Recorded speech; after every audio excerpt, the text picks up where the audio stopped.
finally make it to the bottom of the cave. What's there? Where your guide will take a small sample of dirt, pat you on the back, and instruct you to turn back around. What's the enjoyment in this? I don't think this love for me. I don't think you the one for me. Somebody in my chat said that cave diving scared them the most. Therefore, we're gonna watch a cave diving video. The deadliest caves in the world. Lock in. Let's get to it. Let's start with the dangerous and slowly work our way towards the deadliest ones on the list. Yes, sir. Number 6, the Death Pit. The Veryovkina Cave, also known as the Death Pit. This is insane.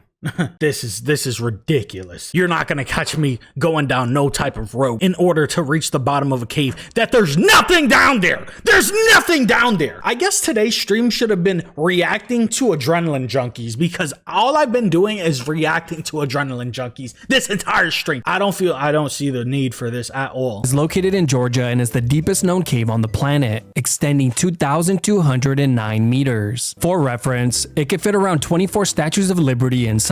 Or for 24 statues of liberty, 7 Eiffel Towers. There's no reason that anybody should be going down here. Am I right, or am I right, chat?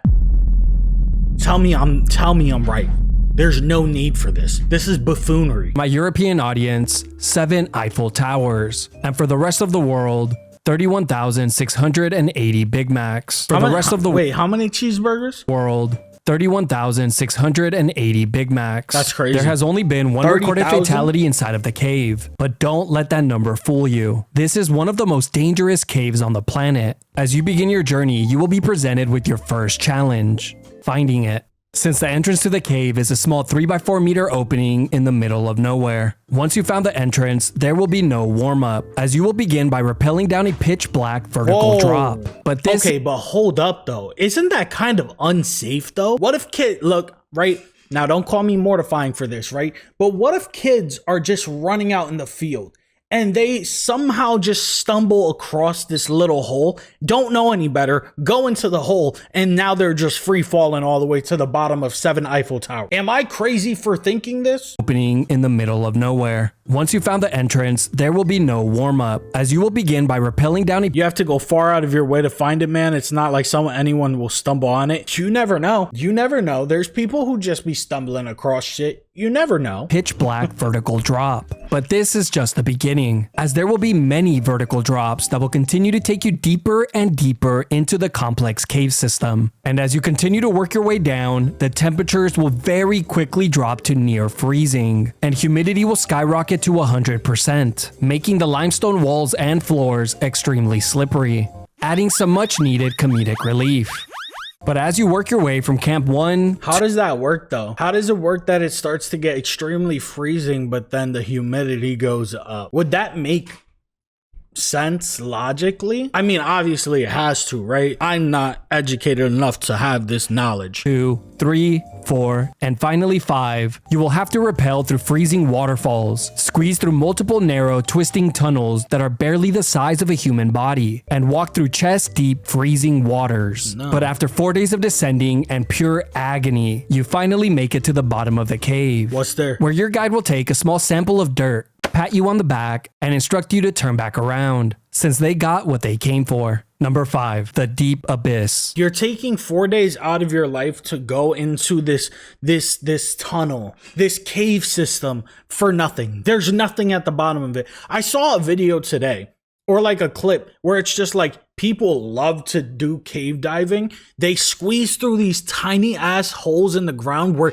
you're literally like, you have to make sure that you're holding your breath so that you could just move up a little bit for like an hour straight. What's the enjoyment in this? What's the enjoyment in this? It makes no sense to me. Carlos, how many subs for you to go cave dive? 0. I would need 2 million subs right now. Underwater cave diving is even worse. Yeah, 100%. In underwater cave diving, which I'm sure that there's going to be some type of example in this video, but underwater cave diving, once you run out of oxygen, you're cooked if you're stuck down there. If you run out of oxygen and you're still breathing in from that tank, you're going to get poisoned, which then you're not even going to realize that you're dead. GG's, I guess. Rubera Cave is currently the second deepest cave on Earth, but its true size remains unknown, since no one has ever reached its end. The cave has claimed the lives of a few people throughout the years, with the most recent death taking place in 2020. Your journey will once again begin with a Where's Waldo type of game, since you're looking for a small entrance hiding in the vast mountain region of Georgia. Now, there are no official dimensions online about the size of the entrance, but if we take a look at this picture of Rui Chenet standing in it and Google Chenet's height, which is 5'11", we can easily calculate that the entrance is about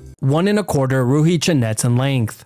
Once you're strapped in, you will begin to rappel into the pitch black cave, connecting from line to line, descending for hours on end. One mistake here could cost you your life, sending you free falling past all of your buddies, and ruining the trip. While rappelling down, you will not only be stressed from the descent, but you'll also be in constant fear of overhead rocks falling on your head, since there are many loose rocks. There are 5 camps throughout the cave. This isn't a clear indication of the actual cave, right? Because nobody's ever made it to the end. Nobody knows how big this cave system is. If you took a look at this as a cave diver, in what world are you going to say, yes, let's do it? Because this is my thought process, okay? I'm going to use my mouse to show you how I'm thinking. Let's say that you do descend.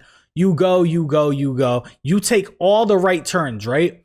Okay. And you get all the way down here. But then you're like, okay, maybe we're too deep. We should probably get back up now. If your flashlight, headlamp, whatever you have goes out, you lose power, brother, you're dying down here because you're accidentally going to go this way. You're going to go all the way down. You're going to be like, wait, this isn't the right way. Then you're going to go all the way back up. You might take this turn again, or you might go take the right turn. Cool. You're going all the way back up. Then you're definitely going to go over here. We don't know how long these cave entrances are, brother. Okay. I'm not taking that risk with my life. This is idiotic. It's not a good hobby to have. Maybe you should start knitting or something. This ain't it. All spread 8 hours apart, taking a total of 5 days down and 5 days up to complete. Okay, maybe I should have listened to the whole thing before I started talking. Yeah, you're not surviving this shit. 8 days down, 8 days up, 8 hours apart, taking a total of 5 days down and 5 days up to complete. 5 days down, 5 days up. You're cooked. Good night. Along the way, you will encounter very tight squeezes that will take all the muscles in your body to get through. Slippery limestone walls and floors. And you'll cross the bodies of explorers who once attempted exactly what you are doing now. In a little bit. All this before you even reach Camp 1. From Camp 1 to Camp 5 will be more of the same. Descending in pure darkness, near freezing temperatures, and fighting off extreme exhaustion. But eventually, you will encounter one of the most dangerous parts of the cave. One of the many siphons. These are underwater tunnels that you must swim through on a single breath. A miscalculation here, or losing the guideline, will easily cost you your life. GG. But after 5 days of descending, if you are one of the lucky few to ever go past Camp 5, you will be greeted with a section called the 2 Captain Siphon, which is a complete waste of time, since it's completely OP and remains uncharted territory to this day. Number 4, the Cave of Death. The Cave of Death. So you're just taking 5 days of your life to get to the bottom of a cave for absolutely no reason. That's what I'm understanding. I mean, that's most of these videos, but then there are these situations where it's like you get to the bottom of a cave and it has something like this. Yeah, if like you're cave diving to reach somewhere like this, bro, okay, I kind of understand it, but even then, it's not worth it. Number 4, the Cave of Death. The Cave of Death and the Drowning Trap are the nicknames given to the Gouffre Berger cave in France, one of the deadliest and deepest caves on the planet. Now, at first glance, the cave looks absolutely beautiful, but after turning down the— You see? Okay. You see? Now we got something. We're going with something here. Risking death for a sick photo? That's basically what some of these people do. This looks cool, but if it don't got this fountain of youth in this bitch, I'm not going. brightness and removing the beauty filter. Yeah, just like I thought, it's a complete dump. The cave has a depth of over 1,200 meters, and in recent years has claimed the lives of 6 people. Now, thankfully this time around you will begin your journey well rested, waking up at a nearby hotel of your choice, since the cave is conveniently located near a city. Your journey begins with a traditional French breakfast, an order of French toast, French fries, and a croissant. Then it's time to get to work. Do French people eat French fries for breakfast? Do French people? No, French people do not typically eat French fries for breakfast. While French fries known as fritas in France are a popular side dish, they are generally consumed as part of lunch or dinner. See, this motherfucker is racist. You will begin by rappelling down a vertical 30-meter descent into the dark cave. But again, this is just the beginning, as the cave will span vertical descents back to back to back, taking all the fun out of it. But after descending for around 6 hours, you will reach the largest section of the cave, a very long and slowly descending labyrinth. A wrong turn here could easily be your last. Here, you will face some of the most difficult sections, from long wall climbs, crossing lakes, and rappelling down slippery waterfalls. An injury here, you guessed it. Waterfalls? Do waterfalls deadass? Or do cave systems deadass have waterfalls like it's Minecraft or some shit? I've never heard of like actual waterfalls and lakes inside of a cave system. Will force your friends to put you down.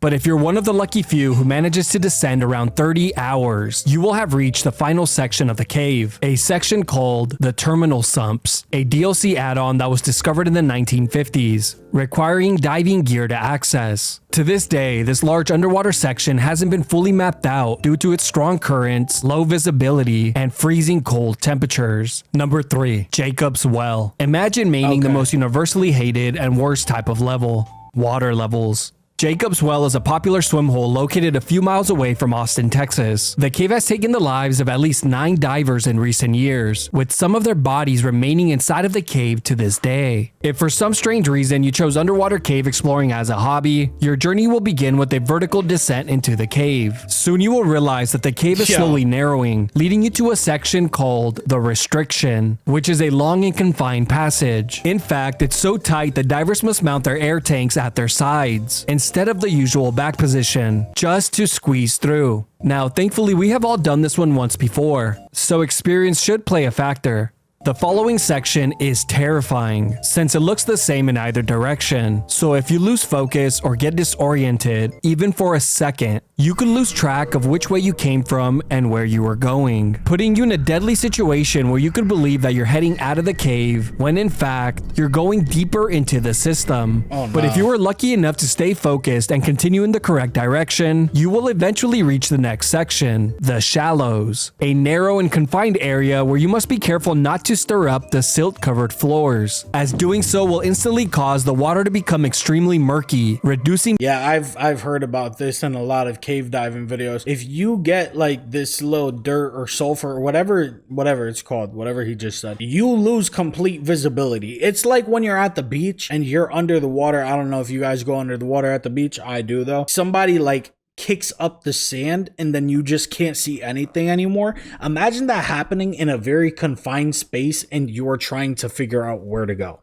but you can no longer see anything. Visibility to zero, which is the exact thing that has happened to many divers inside the cave, causing them to lose the guideline and eventually run out of air as they were attempting to find their way out. But for the divers that make it to the final and deepest known section called the Unknown, they will have to turn back around if they want to live, since this area has zero visibility, is extremely narrow, and has a strong underwater current. To this day, no one has ever gone past this point, and Jacob's Well's true depth remains a complete mystery. Number 2. The Mount Everest of cave diving. The Mount Everest of cave diving is the nickname given to the Eagle's Nest Cave in Florida, the second deadliest cave on the planet. There have been at least 13 confirmed fatalities here in recent years, but from the outside looking in, it actually appears to be a decent swim hole, if it weren't, you know, Florida. Your deadly adventure begins with a vertical descent into the cave, but very quickly you'll encounter your first challenge, a section called the Chimney, a tight squeeze where you must be extremely careful not to snag the hoses to your air tanks, causing them to disconnect. Once you pass through, you'll enter the entrance room, a large open area that splits into 2 tunnel systems, but for the sake of the video, you will head towards the deepest and deadliest section of the cave.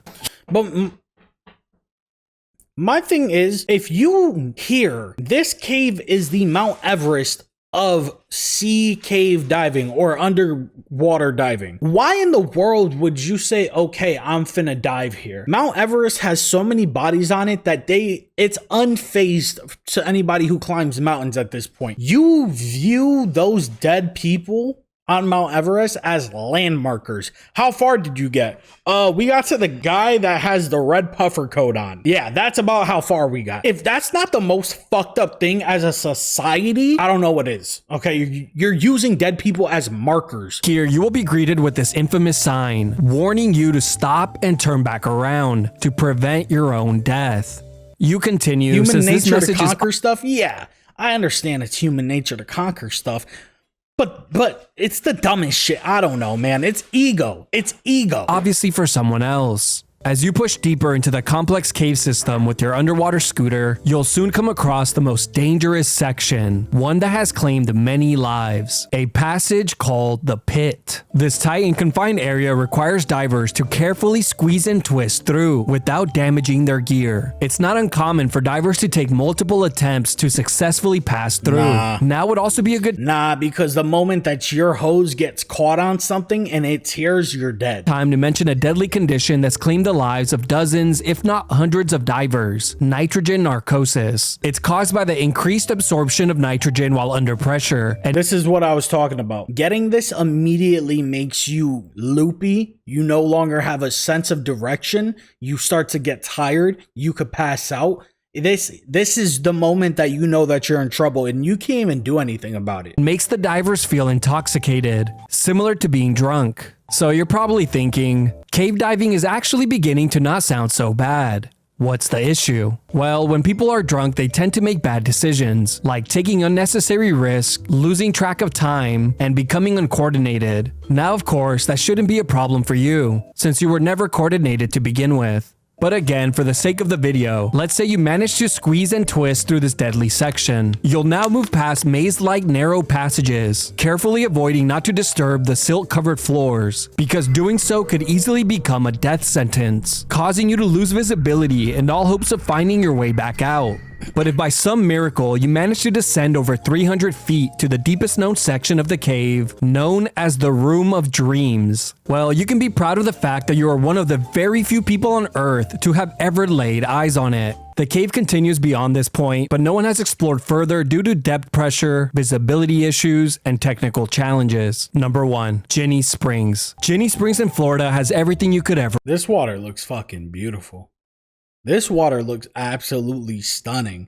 Doesn't mean I'm finna swim in it though. Lock in. We almost done with this video. want. Warm weather, crystal clear and warm waters, food, campgrounds, parties, and unlimited booze. But underneath the floating beer pong tables lies one of the most intricate and deadly cave systems on the planet, which has claimed the lives of at least 28 divers. I mean, the names of the dive sites should tell you everything you need to know. The Devil's Cave System, the Devil's Ear, the Devil's Eye, Little Devil. You get it. Me and Alyssa had gone, we went rafting. The place was called like the Devil's Stream or something like that, but it didn't live up to the hype. Like the name didn't mean anything because it was the slowest stream I've ever been on. We were literally on that raft for maybe 3 hours, just slowly going downstream. It was the most boring shit ever. There was only like 2 dips. It wasn't good. It wasn't good. They even added this terrifying mascot at the top of their official map, The Devil's just in case you were Butthole is beginning to crazy. feel confident. As you can see from the map, getting lost in this underwater Do you still think that this is about conquering? This is a whole continent. This is a whole state under this bitch, bro. No. maze would be a death sentence, as it has been for many divers throughout the years. Now, what makes this cave different from the rest of the caves on the list is that there are many entrance points. Think of the other caves on the list like a linear video game, progressing through the level from start to finish, while Ginny Springs cave system is more like an open world game, allowing you to start Elden and go Ring. wherever you want at any given time. Now, I will admit, the cave is beautiful, which can't be Wow. said for most of the others on the list. Wow. This is a beautiful cave. This is a beautiful cave. Of course, it's, there's filters and it's lit up and stuff, but this is a beautiful cave, man. But its beauty adds to its horror. Let me explain. The water in the cave is crystal clear, which lures divers into a false sense of security. And with that misguided confidence, divers tend to swim deeper into the system, diving far beyond their skill level, a very common and fatal mistake. But not only will you have to worry about getting lost in its labyrinth, you'll also have to memorize the map from the position you chose to start from, as well as memorizing the direction of the currents in the tunnels, since they can easily take you on a shortcut across the entire map, spawning you in a section where you are incredibly underpowered. But let's quickly cover the most common ways people have lost their lives in this cave. Many divers have gotten stuck in sections where they knew the way out, but didn't have the strength to swim against the current, causing them to eventually run out of air. A few divers have also gotten lost in the cave system, since they failed to set up a guideline, making it nearly impossible to retrace their steps. Yeah, that's the one thing, is that if you're gonna go cave diving, you have to have a crazy long guideline. You have to have like a 3-mile guideline just so that you don't get lost and die. At least if you're able to follow your guideline, you'll be straight. But the moment that you lose it, you're done. Unless you have a really good memory on which direction you took. As well as many divers who simply became disoriented and got lost in the cave, only for their bodies to be discovered in the following days. There are countless divers who lost their lives due to mixing the wrong air mixture in their tanks, which led to oxygen toxicity, hypoxia, nitrogen narcosis, and carbon dioxide buildup. For anyone planning to visit the swim hole, my only word of advice would be to admire the cave from afar. That way, if you do black out, at least you'll still be alive to regret it. That was a good video. The most terrifying spy videos or spy weapons, this is going to get put on my watch later list. Shout out Good Enough for the deadliest caves in the world. Yeah, this hobby just doesn't really make much sense to me. It's not something that I would find enjoyable at all. I like to be above the surface. Do I like swimming? Yeah, swimming pool, maybe the ocean sometimes. But this ain't it, bro. I'm not gonna lie. I don't think this love for me. I don't think you the one for me. I don't think you see me when you fucking up all in your dream. I don't think you got trust for me. Just ain't what I see.